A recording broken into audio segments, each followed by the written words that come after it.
ये जो सरकार है क्या कह रही है, भाषा मैं इस्तेमाल नहीं करना चाहता। आप बताओ बेटी कहाँ सुरक्षित है? जो सुप्रीम कोर्ट के उस समय जज थे उन्होंने तारीफ की थी 1090 की। कल मैं 1090 के बगल में से निकल रहा था तो 1090 बंद कर दी। One of the best scheme थी वो कि 1090 से बहुत सारी हमारी बहनों की, बहुत सारी हमारी माताओं की मदद हो रही थी। और जहां मुख्यमंत्री जी जाते हैं वहीं हत्या हो जाती है। जब मुख्यमंत्री जी गोरखपुर जाते हैं बताओ हत्या होती है कि नहीं होती है? क्या आजम खान साहब अगर सरकार होती तो दूसरे लोग जेल में होते कि नहीं होते है? मैं जानता हूं सरकार क्या चाहती है। सरकार विकास पे नहीं चाहती बहस। जब से इस प्रेस ऑडिटोरियम में हम लोग मिल रहे हैं, लगातार समाजवादी पार्टी में लोगों को जोड़ने का काम हो रहा है।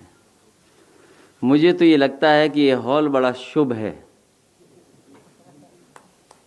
और ये जो साथी हमारे पुराने जानते होंगे, अगर इस हॉल का इतिहास निकालेंगे तो आप जान जाएंगे कि सरकार भी इसी हॉल से बनी थी। इसलिए मैं आपका स्वागत करता हूं। और साथ ही साथ कांग्रेस पार्टी से रही सांसद अनु टंडन जी का मैं बहुत बहुत स्वागत करता हूं, बहुत बहुत धन्यवाद देता हूं। साथ ही साथ इनके साथ बड़ी संख्या में जो लोग आए हैं, जो हम लोगों को देख भी सकते हैं, सुन भी रहे हैं, मैं एक एक साथी सहयोगी का स्वागत करता हूं। वहीं जो हमारे बहुत महत्वपूर्ण नेता रहे, जो जुड़े रहे आपके साथ, अंकित परियार, मैं इनको बधाई देता हूं, आज समाजवादी पार्टी में शामिल हो रहे हैं।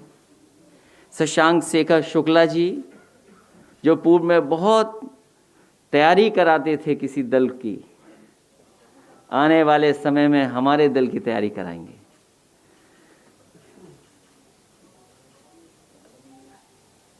आज जो हमारे साथ हैं उनका परिचय आप सब जानते हैं। और एक समय ऐसा था कि उस क्षेत्र से मैं जब निकलता था, एक्सप्रेसवे नहीं बना था, जब मैं उस रास्ते से गुजरता था, मैं कुछ भी कहूं लोगों से, मैं अपनी पार्टी की भी बात करता था, गांव-गांव में रुकता था।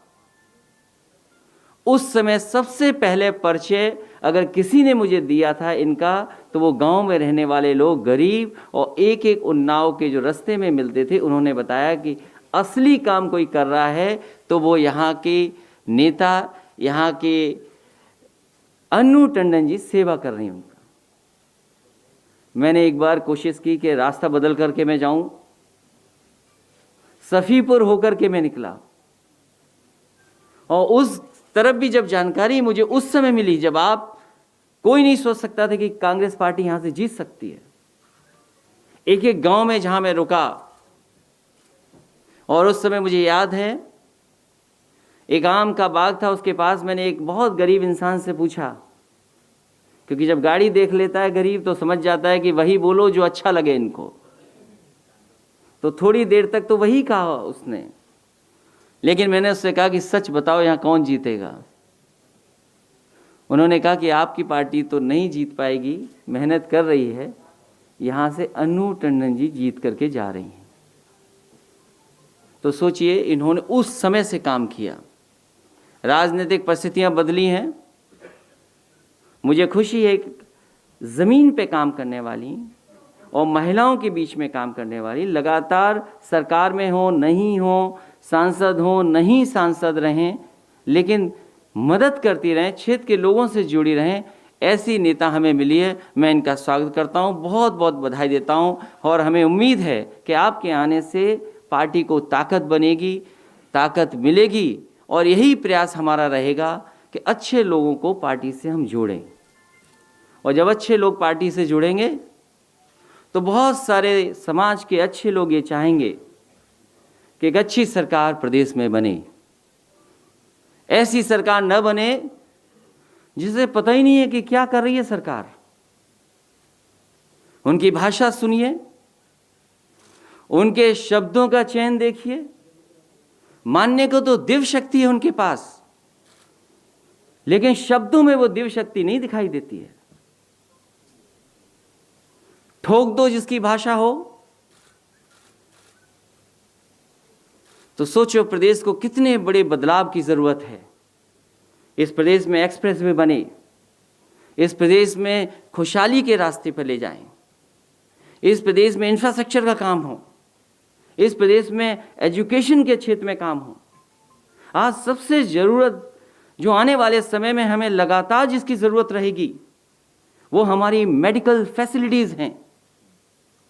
स्वास्थ्य की सेवाओं की हाल कैसे स्थिति सुधरे, लोगों को इलाज नहीं मिल पा रहा, इलाज के अभाव में जान जा रही है।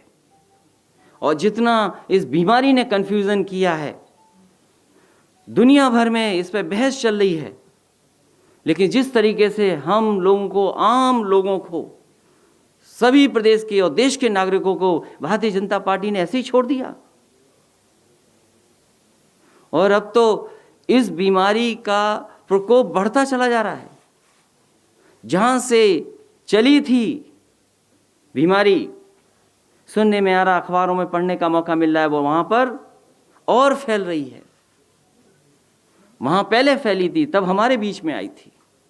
अगर दोबारा लॉकडाउन होगा और कहीं हमारे जो बहुत जागरूक लोग हैं, बहुत समझदार लोग हैं, वो बस चुटकी बजा करके लॉकडाउन कर देते हैं, अगर कहीं ऐसा हुआ तो सोचो हमारे पेट का क्या होगा, रोजगार का क्या होगा। इसलिए बड़े सवाल हैं। इन सब बड़े सवालों का जवाब ढूंढते ढूंढते हम अच्छे लोगों को जोड़ते रहेंगे। मुझे खुशी है इस बात की कि आज पूर्व सांसद अनूप टंडन जी हमारे साथ हैं, उनके बहुत सारे सहयोगी साथी साथ हैं, आए हैं। एक कई संख्या में लोग इसमें नहीं बैठा सकते थे, बगल के हॉल में सब बैठे हैं। मैं उन सब का एक एक साथी का स्वागत करता हूं, बहुत बहुत बधाई देता हूं।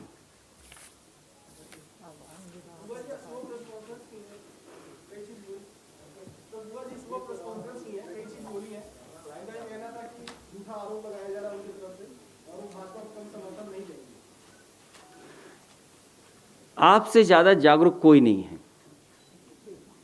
और थोड़ी बहुत कमी हो, हमारे सीनियर साथी बैठे हैं, वो सब बता देंगे आपको।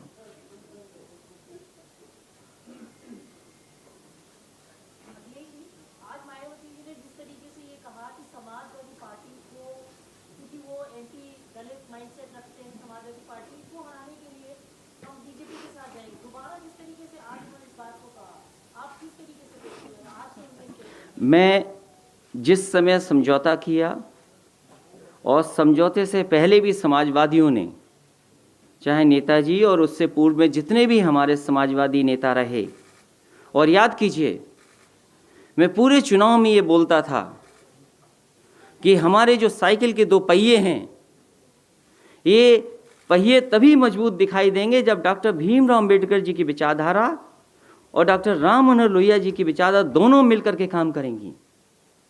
और मुझे कुछ भी छोड़ना पड़ा था, मैं उन बातों को दोबारा नहीं दोहराना चाहता हूं। मैंने साथ लिया और मेरा मकसद था कि भारतीय जनता पार्टी को रोक लें। और मुझे खुशी है इस बात की, पूरे देश में अगर किसी ने भारतीय जनता पार्टी को रोकने का काम किया तो उत्तर प्रदेश में कम से कम हम लोगों ने सीटें छीन ली। इसलिए वो गठबंधन जरूरी था, और हम किसी के खिलाफ नहीं हैं, हम सबको साथ लेकर के चलना चाहते हैं, चाहे वो समाज का कोई वर्ग हो।